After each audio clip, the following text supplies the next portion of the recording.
Hello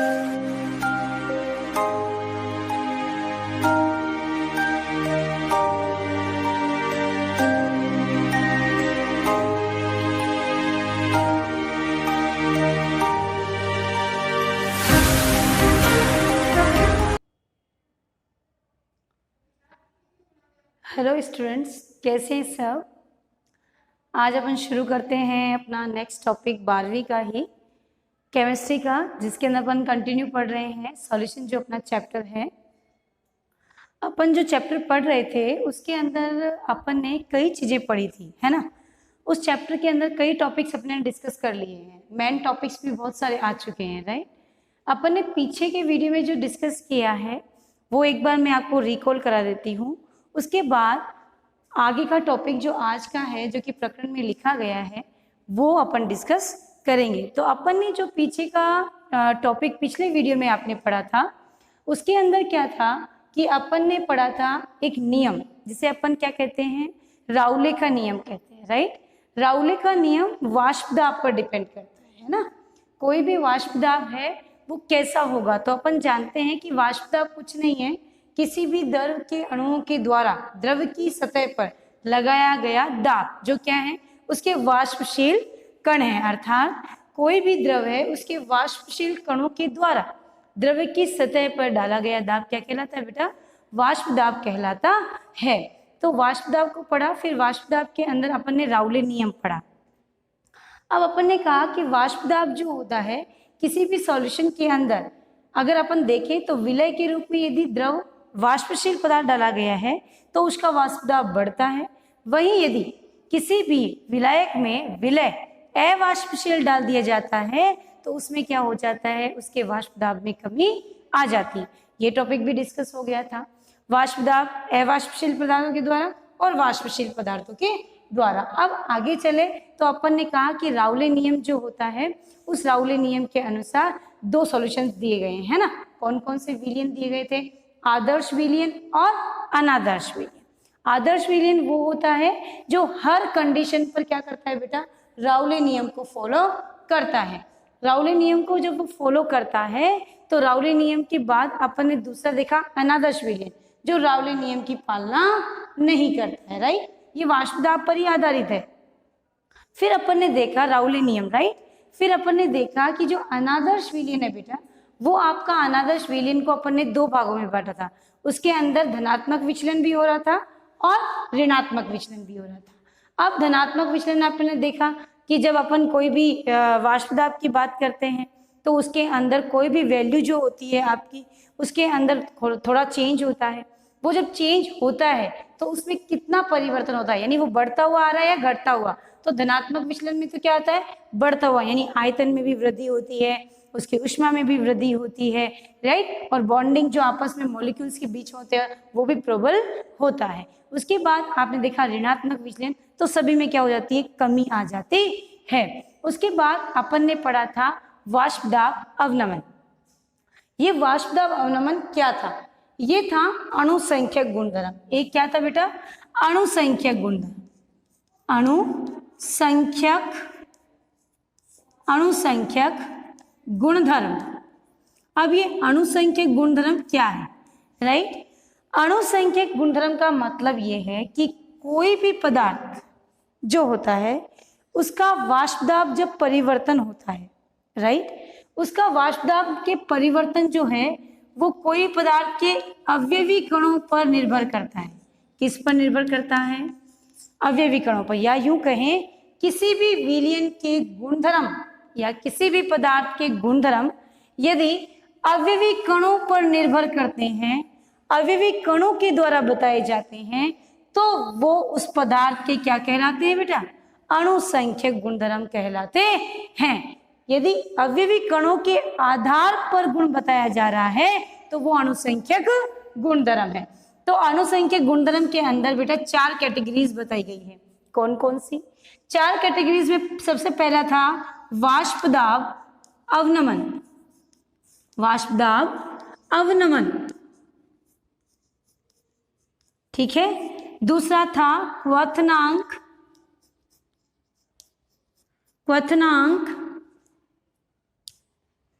नांक उन्नयन, उसके बाद था हिमांक, हिमांक अवनमन, और उसके बाद था क्या, हिमांक अवनमन के बाद है परासरण दा, परासरण दा। ये चारों के चारों ही इनके जब गुणधर्म पढ़ेंगे तो किसके आधार पर पढ़ेंगे आप, अवयवी कणों के आधार पर।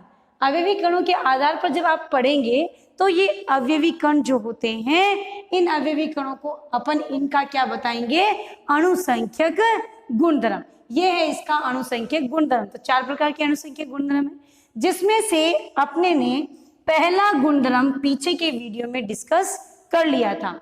अणुसंख्यक गुणधर्म समझ में आ गया होगा।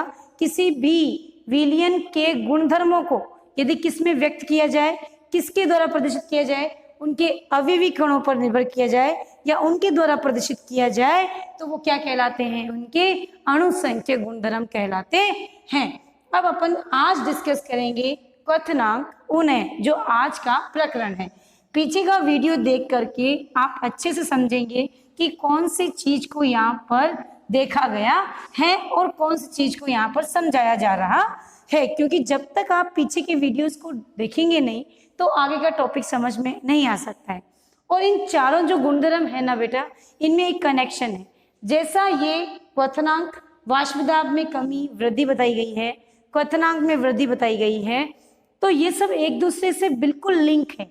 अगर वाष्पदाब अवनमन यदि आपको आ गया तो क्वथनांक उन्नयन बहुत ही इजी हो जाएगा। यदि वाष्पदाब अवनमन नहीं आया तो क्वथनांक उन्नयन भी थोड़ा हार्ड लगेगा, क्योंकि पीछे का जो चीज है वो उसका बेस तैयार कर देता है। तो बेस अच्छा होता है तो आगे के टॉपिक्स इजी हो जाते हैं, राइट। आगे चलते हैं, आज शुरू करते हैं क्वथनांक उन्नयन। तो सबसे पहले अपन ये बात करते हैं कि क्वथनांक उन्नयन जो है वो क्या है। तो क्वथनांक का मतलब है एक प्रकार का ताप, कोई भी ताप, राइट। तो कोई भी निश्चित ताप के ऊपर यदि किसी भी पदार्थ का विलायक के अंदर क्या मिलाया जाता है, अवाष्पशील विलय मिलाया जाता है, तो उस विलायक का क्या हो जाता है, वाष्पदाब में कमी आ जाती है। तो अपन क्या लिख सकते हैं, सबसे पहले अपन लिखेंगे, जैसा मैं बोर्ड पर लिख रही हूं वैसे ही आप नोट्स बनाएंगे। किसी निश्चित ताप पर, किसी निश्चित ताप पर, किसी निश्चित ताप पर जब अवाष्पशील विलय को शुद्ध विलायक में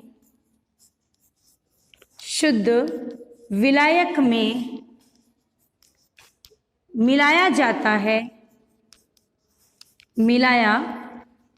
है तो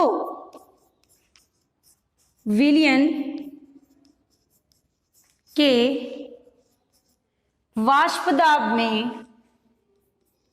वाष्पदाब में कमी आ जाती है, राइट। ये तो है वाष्पदाब के बारे में, क्योंकि अपन सबसे पहला पॉइंट जो वाष्पदाब डिस्कस करके आए हैं उसमें कमी हुई है। उस वाष्पदाब को आप वायुमंडलीय वाष्पदाब के बराबर लाएंगे तो उस दौरान जो ताप में वृद्धि होगी वही क्या कहलाएगी, क्वथनांक उन्नयन। तो सबसे पहले क्या लिखना पड़ेगा उसका रेफरेंस देने के लिए, वाष्पदाब अवनमन, यानी वाष्पदाब में कमी आ जाती है, जिसे अपन क्या कहते हैं, डेल पी, वाष्पदाब में परिवर्तन। जो कमी किसको दिखाता है बेटा, पी नॉट माइनस पी। बात समझ में आ गई होगी। अपने पास ये तो था क्या, वाष्पदाब में कमी। अब अपन क्या पढ़ रहे हैं, क्वथनांक उन्नयन। तो क्वथनांक उन्नयन क्या है तो पहले मैं समझा देती हूँ, उसके बाद बोर्ड पर लिखूंगी, है ना। एक बार वर्बली सुनिए। वाष्पदाब में क्वथनांक में उन्नयन क्या है, कोई भी पदार्थ है ना, शुद्ध विलायक अपने पास क्या है बेटा, एक शुद्ध विलायक। जब भी अपन किसी शुद्ध विलायक की बात करते हैं तो उसका यदि आप वाष्प दाब चेक करेंगे, उसे यदि आप गर्म करेंगे तो उसका वाष्प दाब क्या होता है, अधिक होता है। क्या होता है, उसका वाष्प दाब अधिक होता है। लेकिन जब अपन क्या करते हैं, किसी भी विलायक में अवाष्पशील पदार्थ डाल देते हैं तो उसके वाष्प दाब में कमी आ जाती है। उस वाष्प दाब को वायुमंडलीय वाष्प दाब के बराबर करने के लिए क्या करना पड़ता है, ताप में वृद्धि करनी पड़ती है, जिसे अपन क्या कहते हैं, क्वथनांक उन्नयन कहते हैं। तो अपन क्या लिखेंगे, सबसे पहले शुद्ध विलायक का वाष्प दाब अधिक होता है तथा जब इसमें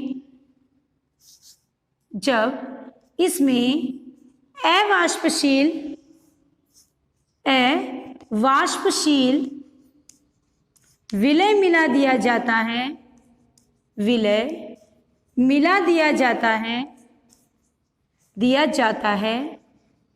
तो विलयन के वाष्प दाब में कमी आ जाती है।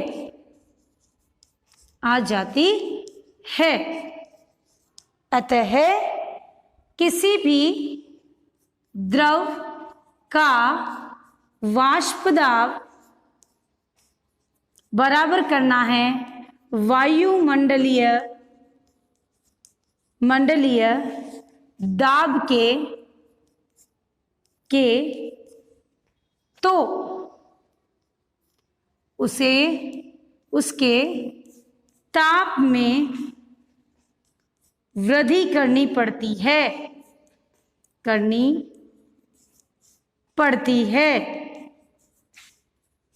इस वृद्धि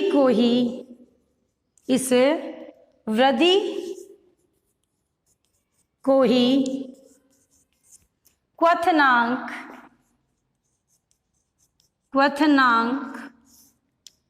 उन्नयन कहते हैं। क्या कहते हैं बेटा, क्वथनांक उन्नयन कहते हैं, जिसे क्या कहते हैं, डेल टीबी से प्रदर्शित करते हैं। राइट। अब क्वथनांक में और वाष्प दाब में जो संबंध बताया है उसके लिए अपन देखते हैं कि आप इसका स्क्रीनशॉट ले लें ताकि आप इसको ऐसे ही लिख सकें। राइट। अब अपन इसको आगे चलते हैं लेकर, तो अपन देखते हैं क्या अपन बात कर रहे हैं कि किसी भी द्रव का वाष्प दाब बराबर क्या बेटा, वायुमंडलीय दाब। तो जल जो होता है ना, जल का जो क्वथनांक है वो क्या है, 100 डिग्री सेल्सियस या 373 केल्विन। वायुमंडलीय दाब क्या है, वायुमंडलीय दाब क्या है, 1 एटीएम या 1.013 बार इसके बराबर होना चाहिए। अर्थात जब पानी को गर्म किया जाता है तो उसके 100 डिग्री सेल्सियस आने तक उसका वायुमंडलीय दाब क्या होगा, 1.013 बार या 1 एटीएम बार दाब। समझ में आ गई। ये क्या है, जल का क्वथनांक। इसी को अपन एक ग्राफ में देखेंगे। किसी भी विलयन के अंदर ये बात हो सकती है, तो अपन इसको एक ग्राफ में रिप्रेजेंट करते हैं। अर्थात किसी भी विलयन का वाष्प दाब और ताप में क्या संबंध होता है। तो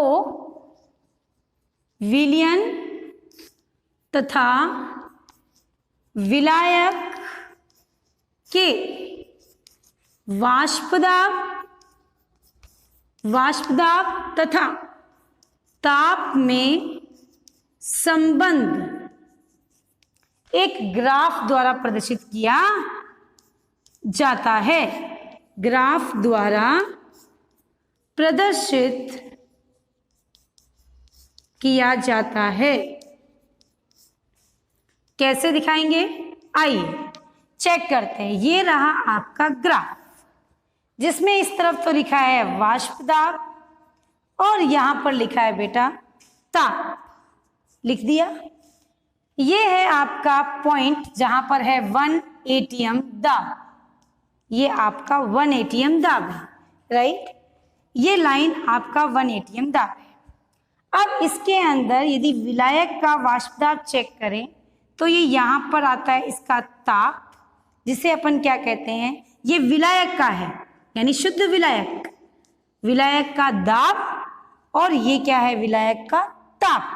तो यहां पर क्या है, T0B, जो क्या है, शुद्ध विलायक का ताप। अब शुद्ध विलायक का तो आ गया।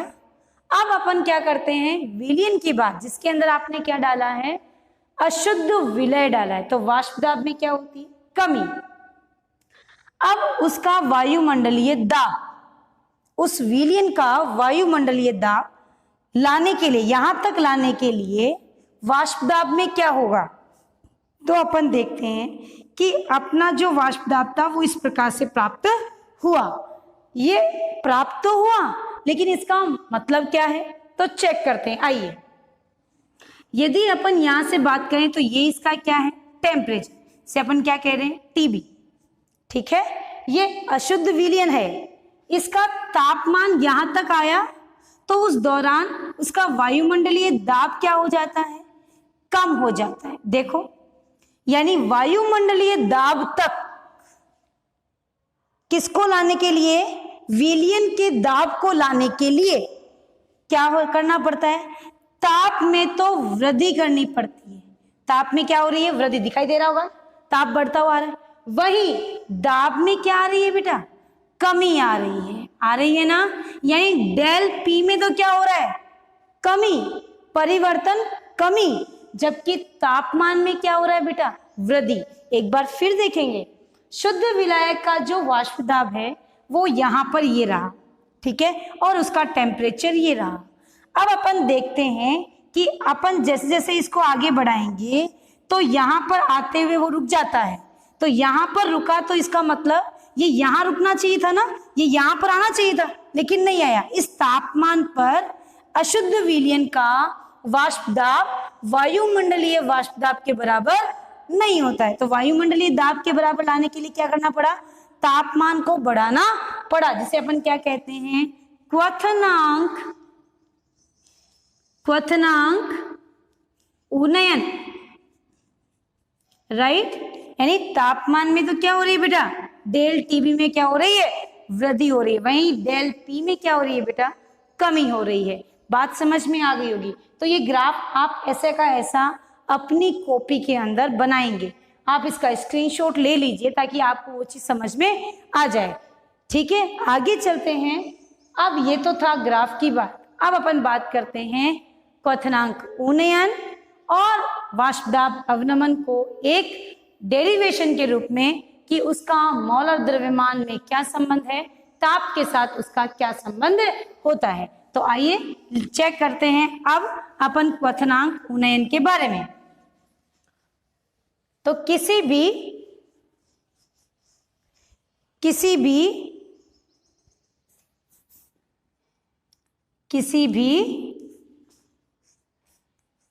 विलायक तथा विलयन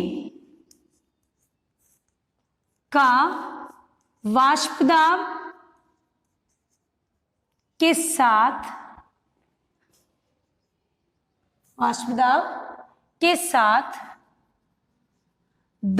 ताप में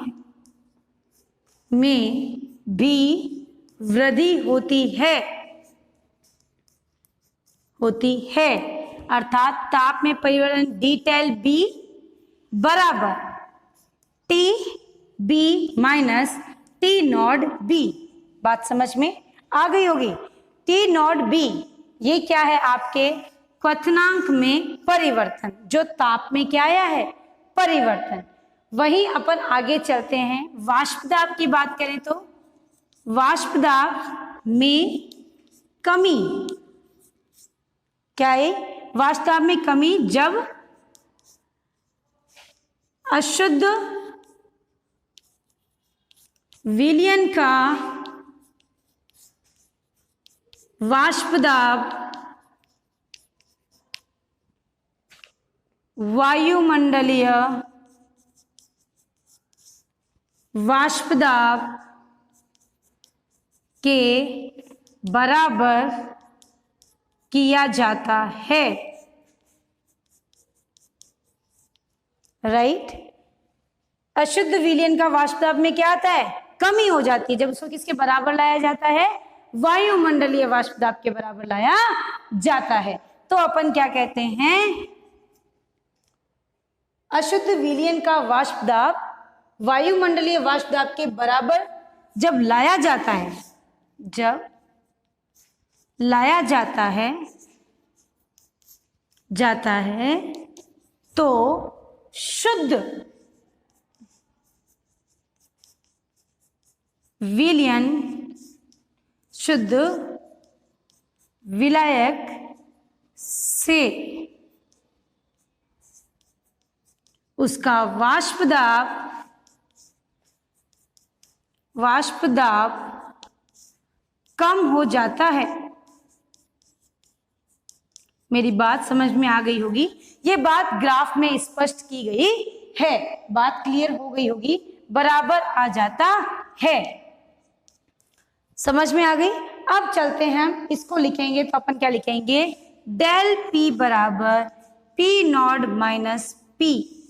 ये है आपका क्या, वाष्प दाब में अवनमन। बात समझ में आ गई। अब अपन लिखेंगे आगे डेरिवेशन में, ये ऐसा का ऐसा उतारेंगे आप सब, मेरे साथ साथ ही उतारें ताकि आपको ये चीज समझ में आ जाए। आगे चलते हैं इसी डेरिवेशन में। तो राउले नियम के अनुसार, राउले नियम के अनुसार क्या होता है, राउले नियम क्या कहता है, राउले नियम ये कहता है कि कोई भी पदार्थ का वाष्प दाब उसकी अवाष्पशील मोल भिन्न के क्या होता है बेटा, समानुपाती होता है। राइट। और अपने क्वथनांक उन्नयन के अनुसार क्या होता है, क्वथनांक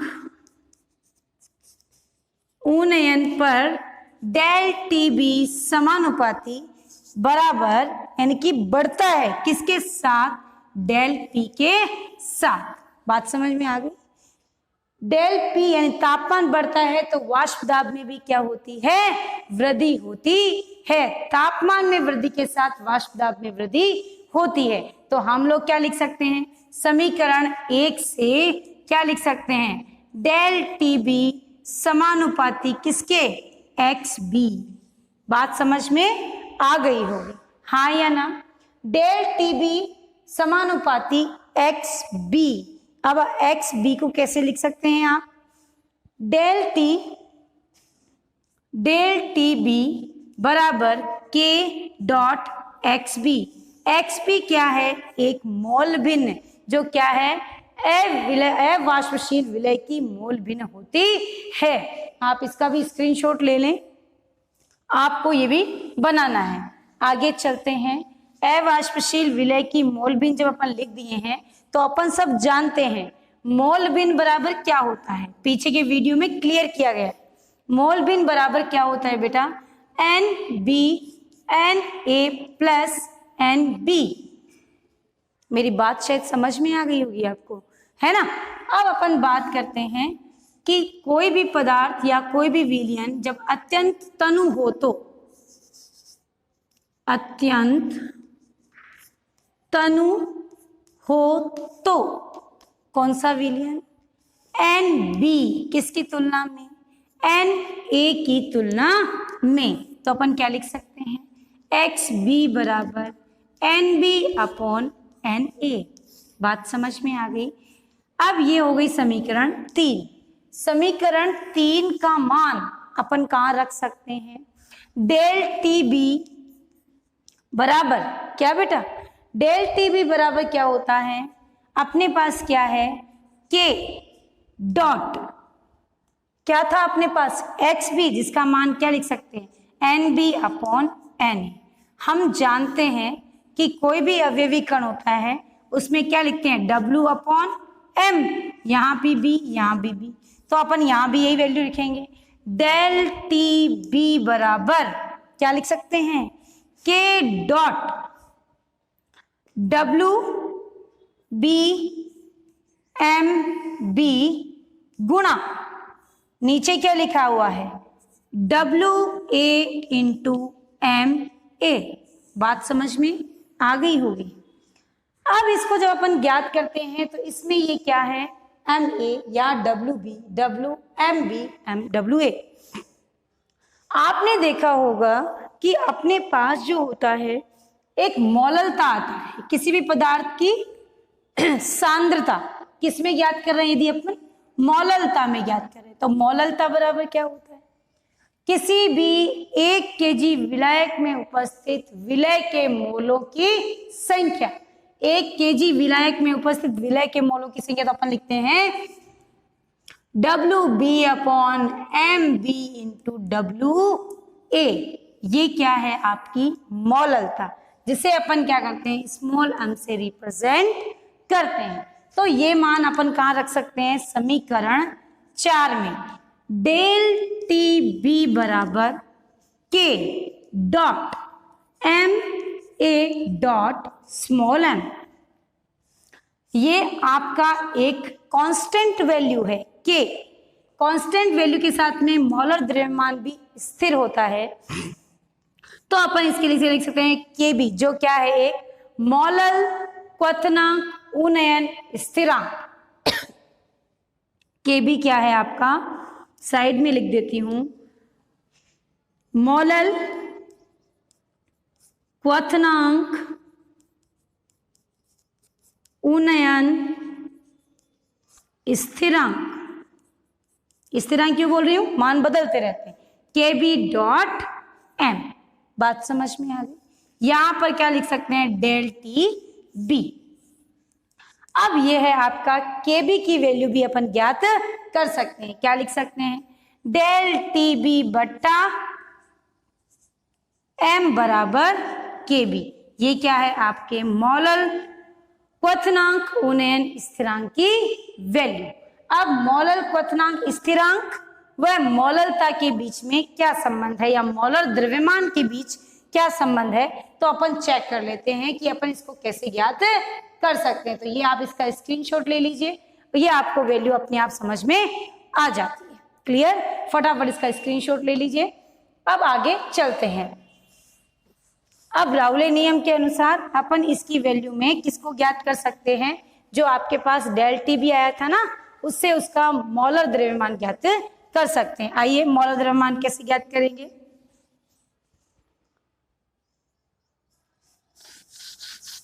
डेल टी बी, राइट, इसको अपन क्या लिख सकते हैं, डेल टी बी को और क्या लिख सकते हो आप, T naught B minus, sorry, del T B minus T B naught लिख सकते हैं, बराबर अपने पास और क्या था, अपने पास था के डब्ल्यू बी